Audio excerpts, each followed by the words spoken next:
வாக்கு எண்ணும் மையத்தில் கேமரா குளறுபடி 3 மணி நேரம் பின்னோக்கி ஓடும் நேரம் வேட்பாளர் பரபரப்பு குற்றச்சாட்டு.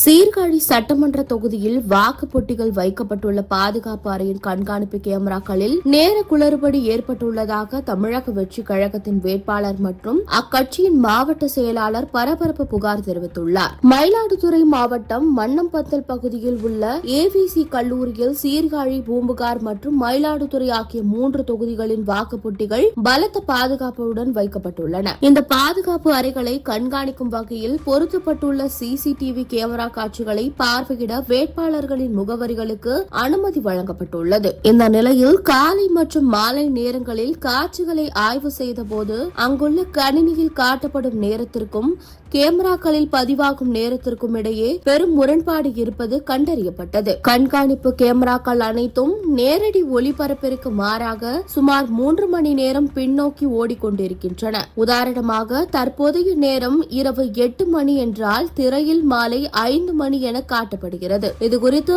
அங்கிருந்த தொழில்நுட்ப வல்லுநர்களிடம் கேட்டபோது ஒரு பக்கம் இன்வெர்டர் மூலமும் மறுபக்கம் நேரடி மின்சாரம் மூலமும் கேமராக்கள் இயங்குவதால் இந்த தொழில்நுட்ப கோளாறு ஏற்படுகிறது என மிக சாதாரணமாக பதிலளிப்பதாக வேட்பாளர் வேதனை தெரிவித்துள்ளார். இந்த விவகாரம் தொடர்பாக வட்டாட்சியர் மற்றும் ஆர்டிஓ அணுகிய போது அவர்கள் முறையான பதிலளிக்காமல் மாவட்ட ஆட்சியரை தொடர்பு கொள்ளுமாறு கூறியுள்ளனர். ஆனால் மாவட்ட ஆட்சியரை தொலைபேசியில் தொடர்பு கொள்ள முயன்ற போது எந்த பதிலும் கிடைக்கவில்லை என தெரிவிக்கப்பட்டுள்ளது. இந்த குழப்பங்களுக்கு நடுவே முகவர்கள் யாரும் மொபைல் போன் பயன்படுத்தக்கூடாது என திடீர் வாய்மொழி உத்தரவு பிறப்பிக்கப்பட்டுள்ளது. தமிழ்நாடு முழுவதும் 234 தொகுதிகளிலும் ஒரு நடைமுறை இருக்கும் போது மயிலாடுதுறை மாவட்டத்திற்கு மட்டும் தனி சட்டமா? கேமரா குளறுபடியை கேள்வி கேட்ட பிறகு மொபைல் போன் பயன்படுத்தக்கூடாது என்று சொல்லுவது சந்தேகத்தை ஏற்படுத்துகிறது என வேட்பாளர் கேள்வி எழுப்பியுள்ளார்.